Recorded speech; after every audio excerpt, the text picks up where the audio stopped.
Warning, this podcast contains something. That's wonderful. I think it contains spoilers. Awesome.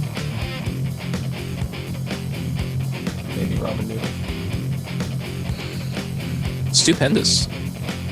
What's up, everyone, and welcome to the As Seen on TV podcast for the Vampire Diaries, Season 6, Episode 17, A Bird in a Gilded Cage. I'm your host, Dom. With me returning is Mike. In our weekly quest to make Omi facepalm so hard it leaves a permanent mark. And returning once again, who was absent last week, the lovely Omikins, a.k.a. Nikki. Is your arm broken? Yes. You can only wave like this. Yes. So, what'd you guys think of this episode? Is that right? Well, yeah, it's okay. Yeah, it's okay. You guys didn't like the Caroline Stefan kind of anything you can do, I can do better kind of little thing going back and forth? That was good. And then when she gave in to Stefan, I was like, oh, come on, you dummy. That's no fun. After the competition was fun. After the whole of the previous episode and how much Caroline was being a bitch and I wanted to just forget she ever existed, you know, Stefan just giving it right back to her like, hey, this is what you asked for. You wanted me without my humanity, so I'm going to kill you, the director, and I'm going to do this. I just loved how he was torturing her all episode. You took apart my motorcycle. I could put this back together in 10 minutes. It's like, oh my, you just unbolted everything. Oh, how horrible. I had watched this episode before Mike, and I was explaining this scene to him, and he was like, okay. And then I'm like, and then she punched the gas tank. See if he can fix it in 10 minutes now. He probably could. Yeah, well. Depends. He's a vampire. He's got super speed. He needs a piece of sheet metal, and he's got super strength. He could bend it into place without tools. He could just rub his hands together and cause enough friction to melt it. It'd be fun. It's a gas tank with gas in it. I don't think we want too much heat around there. No, I was going to say. You can empty the gas tank. There's still residual gases in there. I mean, you really have to clean that sucker out for it to He could do that. not blow up. Yeah. I love the whole bickering kind of thing back and forth, and then, Alaric gets caught in the crossfire with Enzo. Yeah. I was actually surprised by Enzo this episode. He was showing humanity more than anything. He's very disheartened. Yeah, he was actually really displeased, and he was, kind of complaining that Stefan couldn't be hurt anymore. He's like, why should I play this game if it doesn't affect him anymore? So he was like, oh, I guess I'll leave Sarah alone. And oh my god, she almost got hurt. Oh, jeez. He's been building up this whole season to, out her and, harm Stefan in the process. And now Stefan doesn't give a shit, and it's lost all the fun. Yeah, what's the point of hurting her if it's not going to have the effect he wants? It's like having a competition with somebody, and they're just like, yeah, you win. Good job. And you're like, what? That's not I didn't want that. I wanted a competitive, aspect of this, And that's kind of the way that Stefan and Caroline ended their little fiasco, too. I don't think Enzo ever meant to hurt Sarah. I don't think that's in his nature. No, unless he wanted to turn her into a vampire. Yeah, he wanted to do that, but I don't think he wanted to, harm her. Right, he wanted it to be her choice. That was the thing. Yeah. Mm-hmm. And she don't give a fuck about vampires. She's like, oh, I don't care. She's just like, yeah, okay, vampires, I've heard of them. Okay. Whatever. So, yeah, it's kind of disheartening for me, being an Enzo fan. Now Enzo's kind of lost his purpose. No, I think he's getting it back. I mean, this whole Stefan, his mom is not going to trigger it. I don't know. It's going to be longer and drawn out than we think it is. It's not going to be resolved in next episode, which, we kind of get that feeling because, oh, Stefan, she's his mama. But no. But I mean, yes, that's probably the extent. He's probably like, it's my mom. She died. Whoop-de-doo. So I'd caught a part of this episode that I don't know if I missed any more resolution to it, but Sarah's in the hospital bed. Enzo's talking to her, apologizing, whatever, and she says, "Sarah Salvatore, who's that?" Yeah. Like, why are you calling me that? Was she compelled so much that she forgot her last name? See, you missed the beginning half of this season. Is she doesn't know she's related to Stefan and Damon. Yeah, she has no idea. She was the child of their uncle. I know that. I know her relation. Is her name saved. different? She was saved from Damon's or Stefan. Who was it? Stefan did the Ripper thing, or was it Damon? No, Damon. Stefan saved her. Stefan, yeah. Right, and she grew up not knowing that she was a Salvatore. Okay, that's what I mean. She doesn't know what her actual last name is. She thinks it's something else. She was adopted. Whatever the case is, she has no knowledge of that life whatsoever. That was the only part I was unclear on, was her name. Yeah. So that's kind of like, ooh, now she's probably gonna dig a little deeper into this because, she's gonna want to know, Salvatore, I'm related to Stefan and Damon kind of thing, and research the boarding house and, find out on her own. Mm-hmm. So it's going to go beyond Enzo at this point. It's going to be Sarah's interest from here on out, which will be interesting.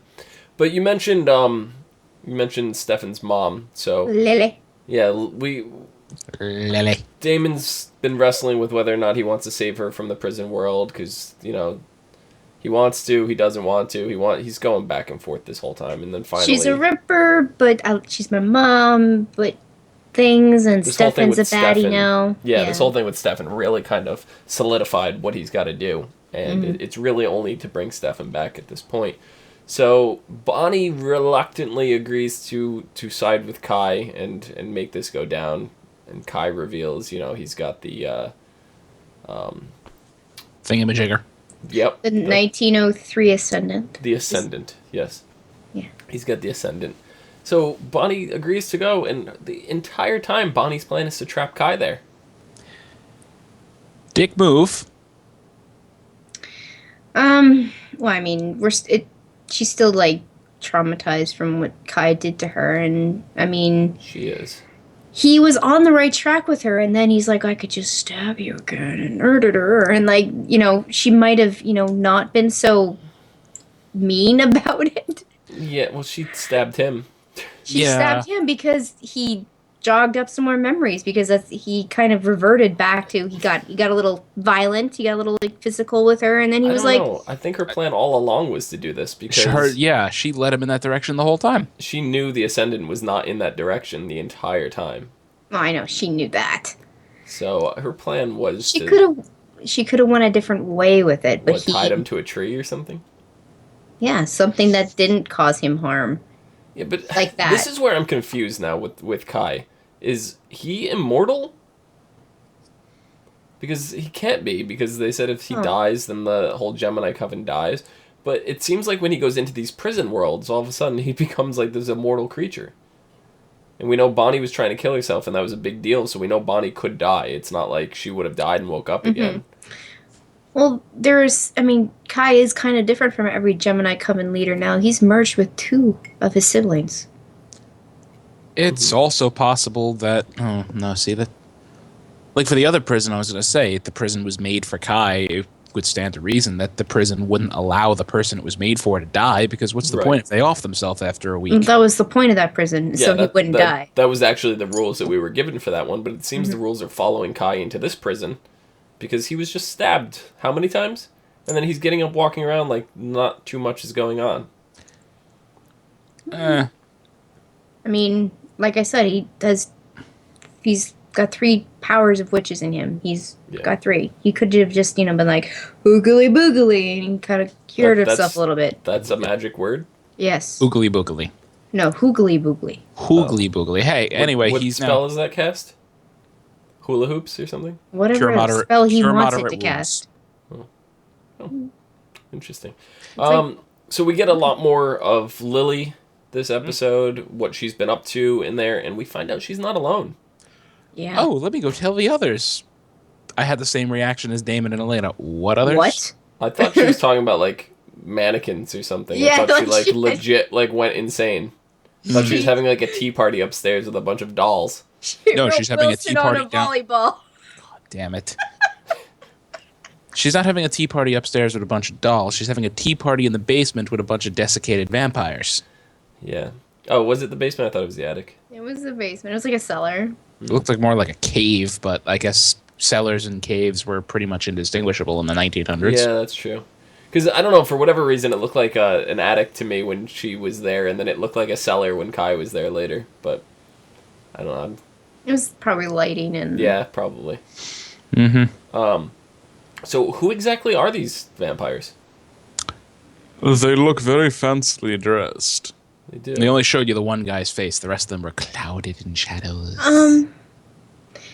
The way she explained it, it was like, she's like, I was in this Ripper phase, and then I met these people, and they taught me the ways of the not-so-Ripper, and now here we are, and they just kind of got caught up in the hullabaloo by the Gemini coven. I mean, that's how I kind of got it, but, I mean, she could have just lost her, I mean, their time in the prison, they taught her that being a Ripper is not the way to go, and that's why you're in here. Right. That's also her story, though. That's not who they necessarily really are. But if that is the case, why are they the ones that are desiccated and not her? Well, if her story is to be believed, they volunteered for it, which... I don't think that's the case. I don't think that's the case. I think she kept them... I don't know what I think. I think maybe these 6 vampires were there to stop her or something like that, and they just got caught up in the prison world, and she somehow got the upper hand on them and is leaving them there in a tortured state like, you tried to stop me, now you get to sit here and I get to torment you forever. Yeah. I mean, what more torment could she do other than let them dry out? Make them watch her eat? I mean, she can like... Oh, yes, drop some blood into her mouth, like, blood in front of them every single fucking day. But and the whole reason that I thought that Lily was a witch in the first place is because if she was a vampire, how is she going to survive without blood? Well, she said. And then we find out that she went to, like, slaughterhouses and all this and got blood and stuff. She took it out of the meat, and is that what the case was? Well... Because we haven't seen any animals or anything like that alive, so... Slaughterhouses do have to do something with the blood. Yeah, and I mean, I don't know. It's 19 or whatever. So then this goes to beg, what was Damon doing in his prison world with Bonnie? Like, was he drinking from Bonnie? No, there's hospitals that have oodles and oodles of blood bags. Oodles of noodles of blood bags? Oodles and noodles. Yeah, because 1903, I don't think they really had blood bags or blood storage or blood banks or even knew how to store blood. Yeah, I mean, if Damon got desperate too, I'm sure he could have drank from Bonnie. I think she probably even would have allowed it at that point in minor doses. Maybe. So, with the two of them, I think it's completely fine. What do you want? Meow.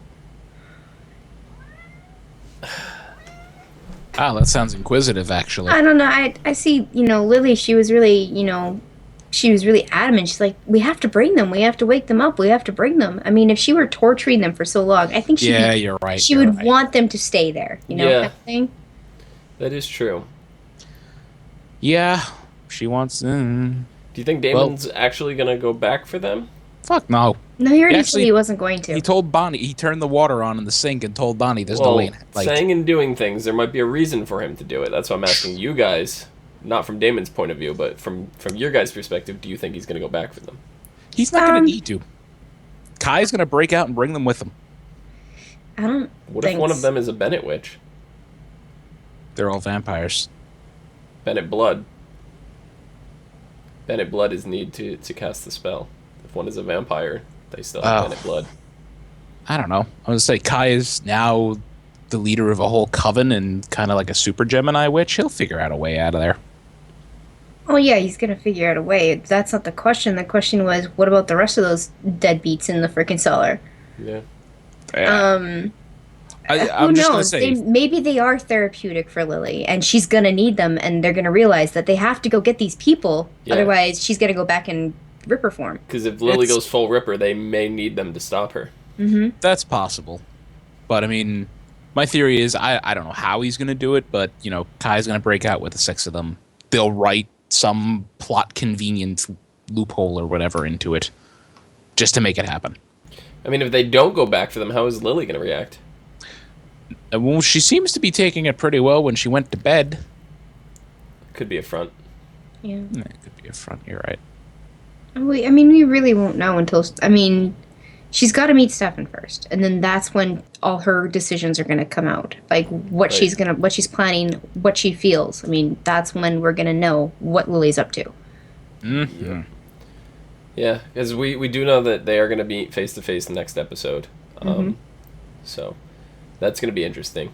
The other thing with the vampire coven, I want to call them, I don't even know what they are, is one, Lily had just enough time before she left to get some blood into one of the only guy we really saw into his system, like right on his lips, enough to wake him up. And then we saw Kai walk in there all bleeding and everything, looking for food. And this guy wakes up and grabs him, and we're assuming is feeding off Kai. All we saw him was... What did he do? Grab him by the neck? That's all we saw, right? We didn't see him lurching at him, did we? I didn't see a lurch. No, he grabbed him. Yeah. And grabbed him pretty hard and, pretty well, so... we can assume, that Kai is, whatever, but Kai also still has his powers. He could just be like, heck no. From there, something's going to happen. One drop of blood is not going to undesiccate a vampire. It's going to help, make him move around and all that stuff, but he was still a nice piece of beef jerky when he was walking around. Oh. Sure was. The other huge thing this episode was what Bonnie gave Damon, and that was the cure for vampirism, which was where she went to get the magic from in the first place. I would have never guessed, because in the synopsis last week it was like, Bonnie completely floors Damon with some massive gift, and I'm like, what the fuck is she gonna give him? Cure never even entered my mind. I don't know. Damon doesn't feel like he needs it for Elena anymore. He might just give it to his mother just to stop her from being a Ripper. He doesn't want it for himself. I don't think he wants it for himself. If Elena's not going to be a human with him, what's the point? Yeah, my thing with this is, alright, so if it's for Damon or his mother, they're going to die. We saw what happened when Katherine took the thing. Their body was so old that when it caught back up, they died. Mm-hmm. She started getting decrepit. Her hair started falling out. She was I don't know. It was awful. Elena, on the other hand, if Elena took it, Elena's only been a vampire for 2 years. Her body's not that old, so I think it would be okay for her. Yeah.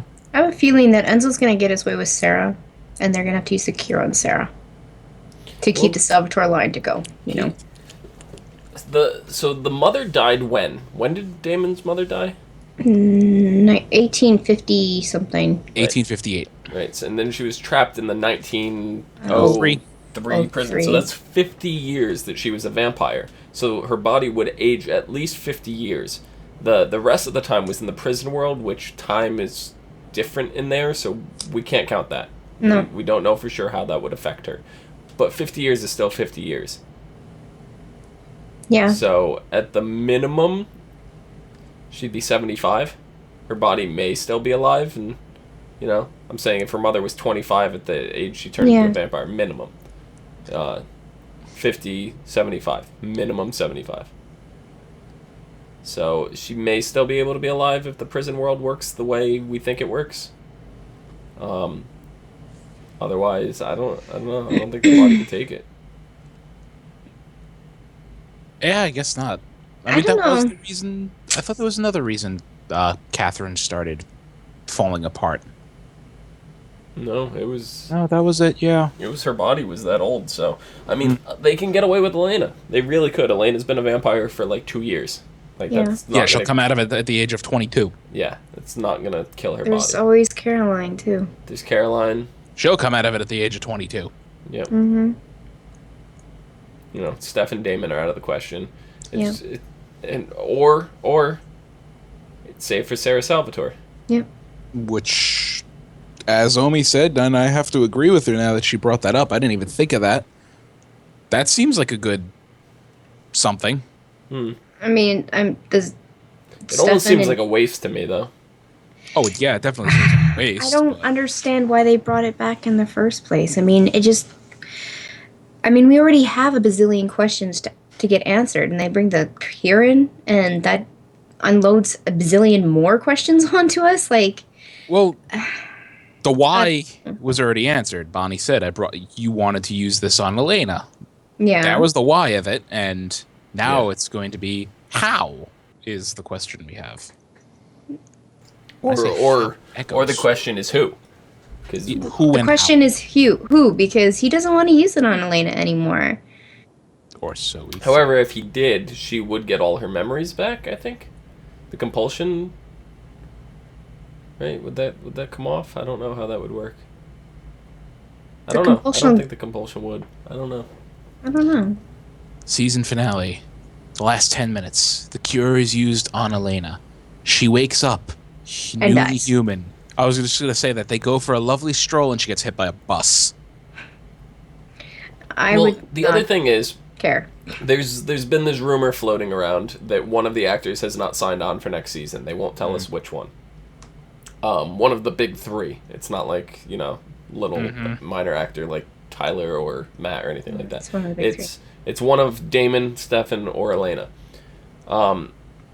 Damon loves this show. I don't. Yeah, see you can Damon- kind of assume to, keep Ian out of that equation. So it's either Paul or Nina. Yeah, and if I had to go with the assumption is, if you really look at the core of this story, it's about the two brothers.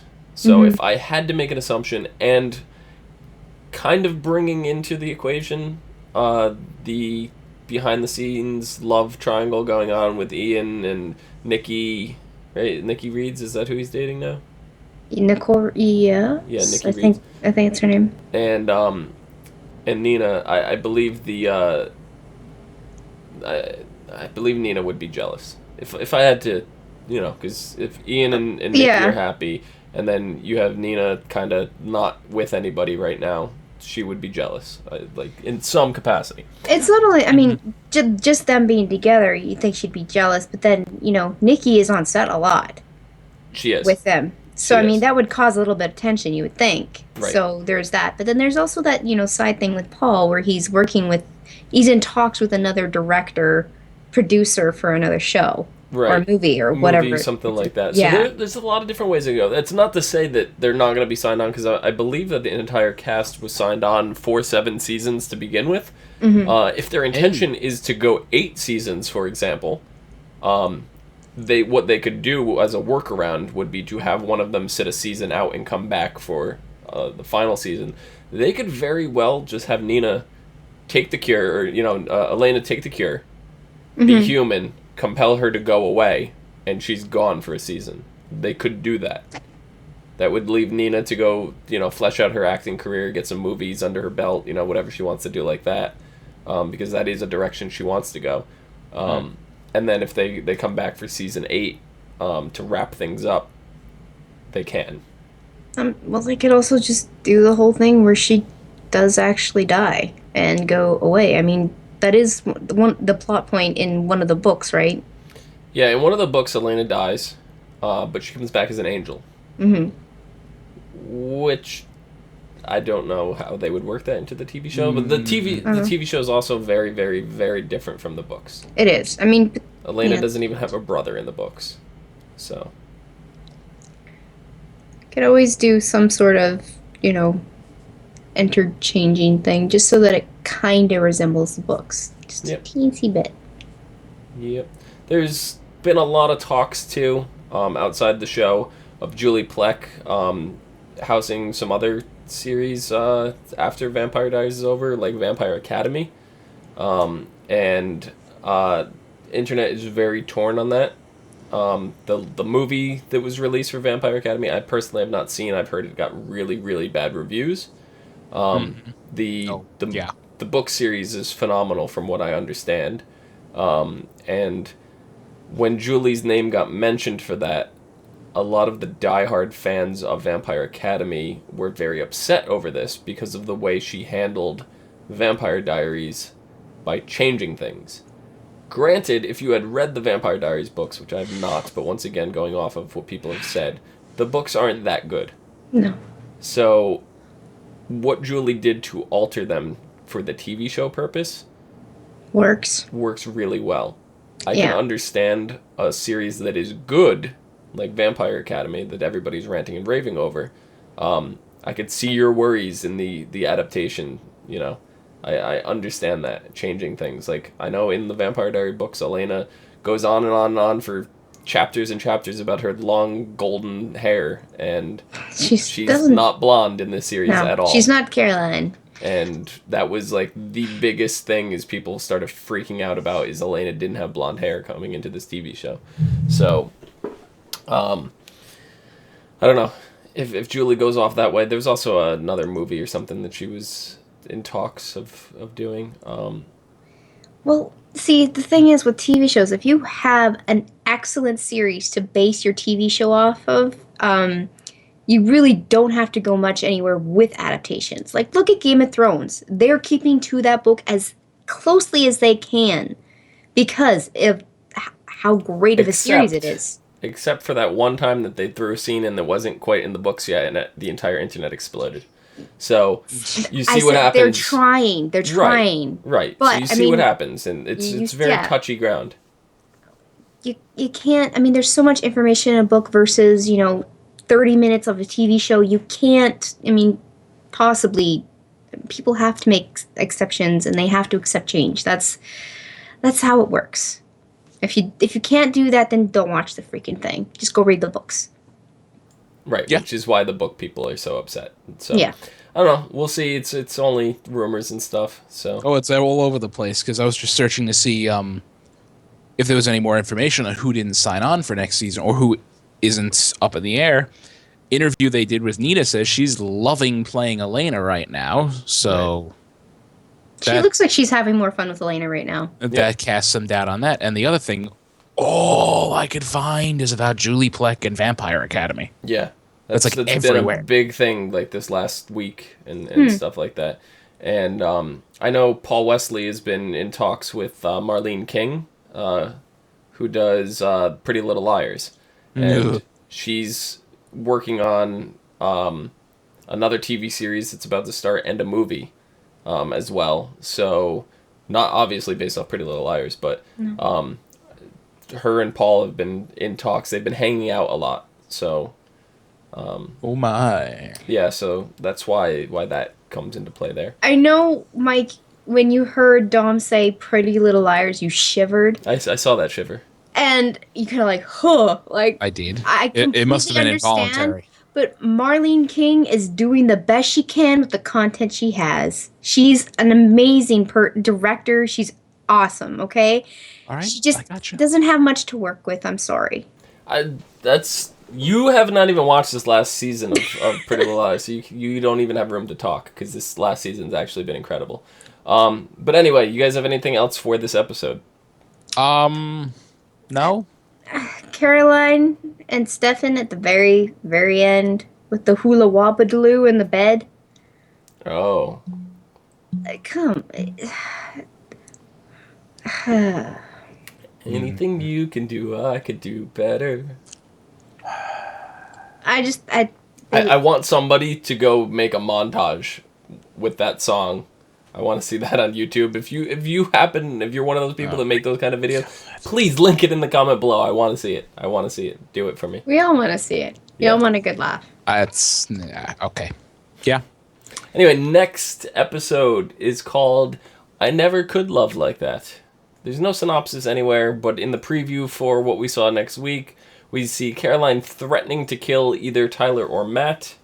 Flipping a coin, heads, tails, who gets it? Yeah, and we see Stefan come face to face with his mother. So yeah, that's gonna be interesting. Mm-hmm. Outside of that, the episode does not return until April 16th. We go on break. Oh boy. That's probably why we don't have much information about this next episode, right? Yep. Yeah. Most definitely. Okay. So that's about 2 weeks from now. Okay. So yeah. So I think that about wraps us up. Mike, where can the people find you? On Twitter and various other places of the internet. Yeah. At Thilladren, Thilladren, right there. Scrolling up. Covering my eyes. I like it. Mm-hmm. I'm blind. Always. Omi, where can people find you? They can find me In the middle. Up above. Down below. Good, you're doing it to her for once. on Twitter at LadyVenom24, LadyVenom24. You could also find me at Phenomenon, Phenomedom. You can find us on Facebook, Gmail, G+, Twitter, MySpace, and right here on YouTube at /ASOTV podcast for some more podcasts for some of your favorite TV shows. I feel. In about 2 weeks. We will see you guys later. Like, I could never love you like that. That's okay. Yeah, because, you would prefer if he was shaven. Oh, I'm pretty sure shaven has nothing to do with the title of the next episode. it does not. Maybe.